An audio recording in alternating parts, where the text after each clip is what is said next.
$16,550. One missing signature. Entire year's profit gone. An app in 3 weeks that prevents this. $299 a month. They would pay it immediately.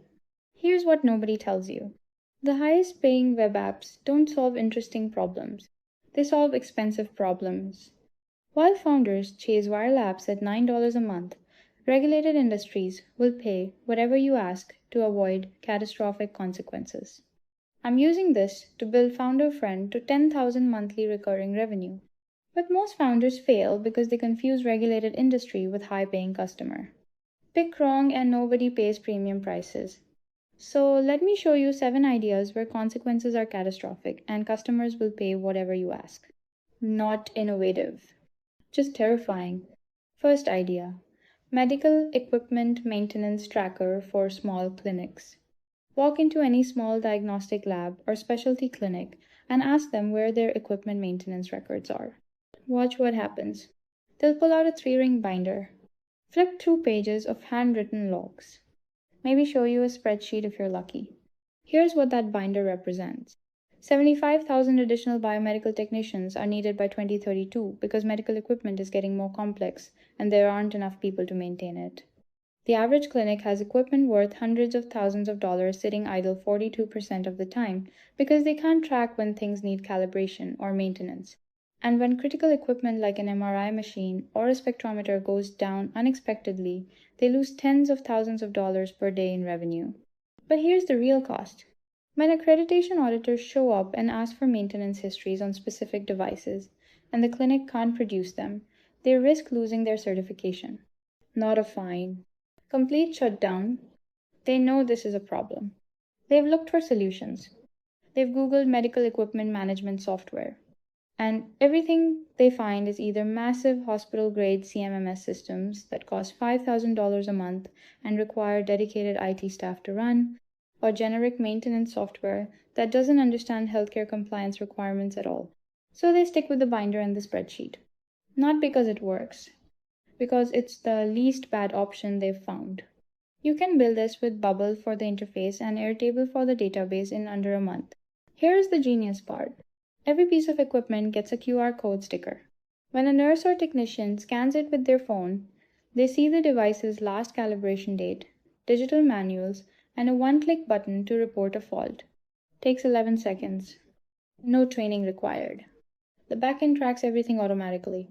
Sends alerts before equipment needs maintenance, so repairs can be scheduled during patient breaks instead of during critical procedures. Stores all documentation in formats that auditors actually want to see. If this prevents just one 48-hour outage on a critical device, it saves the clinic $100,000 in lost revenue. You charge them $299 a month and they would happily pay double. Because this isn't a convenience tool. It's insurance against their business shutting down. But if you think medical clinics have compliance problems, wait until you see what keeps construction managers awake at night. Hi, I'm Fariha. I'm building my first web app, Founder Friend, and I share simple web app ideas every Sunday. You don't want to miss this stuff, so hit that subscribe button and let's jump back in. Second idea, OSHA compliance. OSHA penalties are now $16,550 per serious violation. Willful violations carry fines up to $165,000.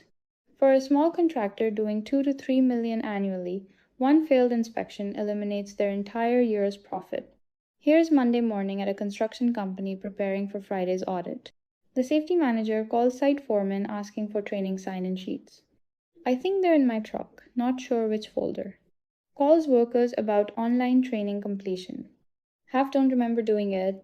8 hours later, they've cobbled together enough documentation to hopefully pass. But they're not confident. If they can't produce documentation, they get blacklisted from this client forever. They've tried shared spreadsheets. Nobody updates them because site foremen aren't pulling out phones with work gloves on to update Google Sheets. So they stick with scrambling before every audit.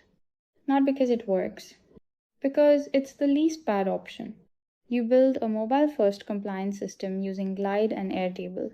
Foremen conduct inspections on smartphones. Photo hazards, GPS tag them, timestamp everything. Workers complete training on phones with automatic reminders. When OSHA asks for documentation, one button generates OSHA 300 logs in the exact format they want. Manual safety reporting takes 10 hours per site manager weekly. At $40 per hour, that's $1,600 monthly. Your app cuts that 70%. Charge $299 per month per site. They save $800 monthly before counting avoided fines. One prevented $16,000 fine pays for itself 53 times over. This isn't productivity software. It's catastrophe insurance. Now let me show you why most founders building compliance apps fail. Most compliance software companies tried making compliance feel less scary. Beautiful interfaces, gamification, achievement badges for safety training. Nobody bought it. Construction owners see gamification and think workers might ignore this, and I get fined. They don't want fun. They want fear removed. When buying protection from catastrophe, they want serious, professional, bulletproof, not fun app that makes compliance less boring. Get that positioning wrong. Compete on price with productivity tools. Get it right. Compete on fear removal. Command premium pricing. Speaking of fear, a family law attorney loses 3 hours daily to a problem that could get her sued. Third idea, legal client portal. Rebecca runs a 3-person law firm. 2 to 3 hours daily answering the same client emails. What's the status? When's my court date? Did you get my documents? All non-billable time. But if she doesn't respond quickly, anxious clients call, taking more time. The dangerous part? She's emailing sensitive legal information over regular unencrypted email. Violates client confidentiality standards in her state. She's looked at secure portals. Everything's either massive practice management suites at $300 per attorney monthly requiring full workflow migration, or generic tools that don't understand legal compliance. So she sticks with email. Not because it's good, because it's the least bad option. You build a branded client portal with software and Supabase in 2 weeks.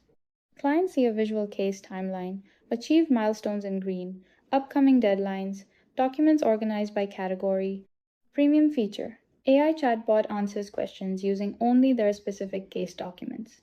What happens after mediation? AI pulls the answer from their mediation agreement instantly. No attorney time, no waiting for business hours. All interactions logged and encrypted for legal compliance. For boutique firms with 3 to 10 attorneys, this solves 2 problems. Reduces non-billable communication by 5 to 10 hours weekly. Eliminates ethical risk of unsecured channels. Charge $150 monthly for basic portal. Add $100 for branded mobile app. Add $200 for AI document assistant.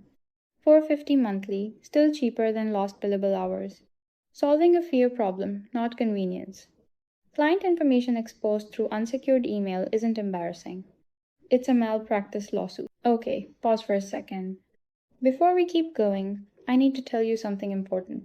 Because I've given you 3 web app ideas, but just because an idea sounds good doesn't mean your specific version of it will work in your specific target market. And this is where most founders waste months. They pick an idea that sounds promising. They spend 12 weeks building it with no-code tools. They launch it, and then they realize nobody wants what they made. Not because the idea was bad, because they built the wrong version of it for the wrong people at the wrong price point. That's why I built Founder Friend. It's a validation tool that analyzes startup ideas using tri-signal logic. It measures pain signals, intent signals, and gap signals in your specific market and tells you whether to proceed, fix, or kill your idea before you waste time building. It doesn't encourage you. It investigates your idea like a skeptical journalist trying to find holes in your assumptions. Founder Friend is in pre-sale right now. Link is in the pinned comment. Test your ideas before you waste months building the wrong thing. Alright, back to the ideas. Because if you thought construction fines were expensive, wait until you see what happens when a restaurant can't prove their food safety compliance. Walk into any restaurant chain with 5 to 20 locations and ask the operations manager how they track food safety compliance. Wash their face, spreadsheets, paper logs, text message chains. The FDA Food Safety Modernization Act requires detailed records of food temperatures, cleaning schedules, supplier certifications, employee health checks. If a health inspector finds incomplete documentation, they shut down that location immediately. Not a warning. Immediate closure. And here's where it gets catastrophic. When one location gets shut down for food safety violations, every franchise agreement, insurance policy, and supplier contract has clauses that trigger penalties based on health code violations. One failed inspection at the downtown location can jeopardize the entire chain's ability to operate. The manager at location 3 is supposed to record food temperatures every 4 hours and upload photos. Sometimes they remember. Sometimes they forget to send it to corporate. Operations managers spend 15 hours weekly chasing store managers, asking if they completed daily safety checklists, begging them to send photos before the health inspector visits Friday. Half the time, photos are illegible or incomplete. They've Googled restaurant compliance software. They find massive platforms costing $800 per location monthly with 50 features they don't need, or generic apps that don't understand food safety regulations. So they stick with spreadsheet chaos. Not because it works, because it's the least bad option. You build a mobile first food safety app using Glide and Airtable in 3 weeks. Store managers get customized daily checklists on their phones. Temperature checks, cleaning verification, employee health attestations. They take photos directly in app. System timestamps with GPS location. Sends automatically to corporate.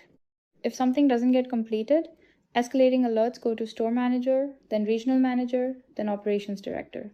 When a health inspector shows up unannounced, the manager generates a complete 90-day compliance report in 30 seconds. Average restaurant loses $20,000 during a 3-day health code closure. Plus reputation damage, cutting sales 30% for months. One prevented shutdown pays for itself 200 times over. You charge $149 per location monthly. A 10-location chain pays $1,490 monthly. They'd pay triple. Because this isn't operation software. It's insurance against losing everything. But if you think restaurants have expensive compliance problems, manufacturers are facing something even more catastrophic that most founders don't even know exists. IDA 5, ESG Compliance Tracker for Small Manufacturers. You know what's crazy?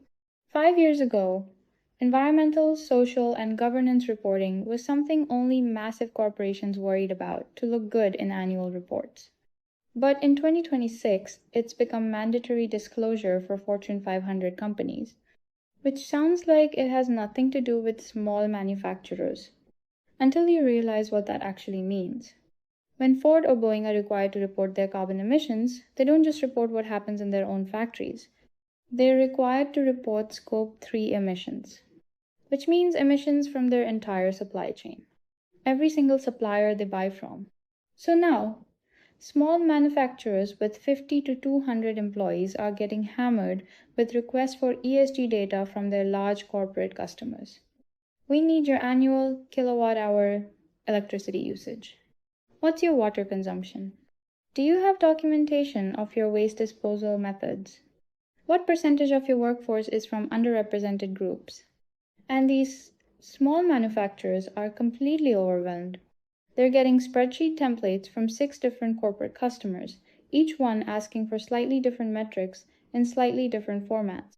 They don't have sustainability officers. They don't have data analysts. They have one person in the office who's now spending 15 hours a week trying to compile this information manually from utility bills and payroll records. And here's the terrifying part. If they can't provide this data, they lose the contract. Not, we'll give you more time. You're out. The corporation finds a different supplier who can prove their sustainability metrics. They've looked for solutions. Full ESG consulting costs $30,000 to $60,000. That's not happening. Enterprise ESG software platforms cost thousands per month and are designed for companies with dedicated sustainability teams. So they stick with manual spreadsheet compilation. Not because it works, because it's the least bad option they've found. You build a lightweight ESG data aggregator with Bubble. It connects to their utility providers or uses AI to parse PDF utility invoices, pulls electricity and water usage automatically, converts raw data into standardized carbon emissions reports using pre-built API calculators. shows them how their metrics compare to industry averages, which is exactly what their corporate customers want to see. You charge $250 to $400 per month, which sounds expensive until you realize these manufacturers are defending multi-million-dollar supply contracts. If your tool helps them keep just one major corporate client, it pays for itself for 5 years in a single month. Let me rapid fire the last two ideas because they follow the same pattern, and I want to make sure you have time to think about which one you'd actually build. Idea 6: Solar Installation Warranty Reserve Calculator. The residential solar industry is growing so fast that most installers are completely unprepared for the long-term maintenance costs of systems they've sold. They provide warranties of 10 to 25 years, but they have no idea how much capital they actually need to reserve to pay for future maintenance. Poor financial planning has led to an explosion of orphaned solar systems where the original installer went out of business and homeowners are stuck with panels nobody will service. Build a specialized operations management tool with Xano and Glide that calculates the cost to serve for each installation over its full warranty life, helping installers set aside appropriate reserves and avoid bankruptcy. Charge $199 per month for up to 100 systems under management. Solar installers will pay it because it's literally the difference between staying in business and going bankrupt when warranty claims come due. Idea 7: RFP Response Automation for Architecture Firms Speed Round. Architectural and engineering firms spend insane amounts of time responding to requests for proposals. The average RFP response takes 32 hours to write. High-performing firms that win over 50% of their bids respond to more than 175 RFPs annually. That's massive, non-billable overhead. Build an AI-powered proposal engine on Bubble that stores the firm's historical proposals in a vector database, automatically extracts requirements from new RFPs, generates first drafts by matching questions to best-performing historical content, and runs compliance checks to ensure no mandatory forms are missing. Organizations using AI RFP tools report 50 to 70% reduction in response time. For a firm with a $75 per hour labor rate, cutting the writing time of 50 annual RFPs by 70% saves $90,000 per year. Charge $499 per month. They'll pay it because it's cheaper than the billable hours they lose to manual proposal writing. Done. Real talk. I just gave you 7 web app ideas. Which one would you actually build if you had to start tomorrow? And if you think one of these is a total miss, tell me that too. Here's what I'm going to do. I'm going to reply to every single comment with the first question you should ask when you talk to a potential customer for that idea. Not generic advice. A specific question tailored to the idea you picked. So comment below, tell me which one. And let's figure out your first conversation together. Now let me wrap this up with something really important about why these specific ideas work. Here's the thing nobody tells you about building profitable web apps as a solo founder in 2026. The best opportunities don't solve problems people want fixed. They solve problems people are terrified to leave broken. When someone wants a problem fixed, they're price sensitive. When someone is terrified, price becomes irrelevant. Here's your homework for the next 48 hours. Pick one idea from this video. Open Google Maps. Type in the business type plus your city. Call the first 5 businesses that show up. Tell them you're doing research on business operations. Ask them one question. What's your biggest fear when it comes to regulatory compliance or audits? Just one question. Don't pitch anything. Just listen. Record their answers. I guarantee at least 3 will describe fear-driven problems worth hundreds of dollars per month to solve. And if they tell you something completely different, that's even better. Because now you've learned something real about your market that I couldn't teach you in a video. That's the insight that turns a generic idea into a high-priced solution people actually pay for. If you want help validating your idea before you build, Founder Friend is in pre-sale. Link is in the pinned comment. Use it to test your assumptions before you invest months building the wrong thing. So let's do this. Pick your idea. Make those 5 calls this week. Comment below to tell me what you learned. I'll be in the comments helping you figure out your next step. Stop building apps people want. Start building apps people are terrified to live without. Let's do this.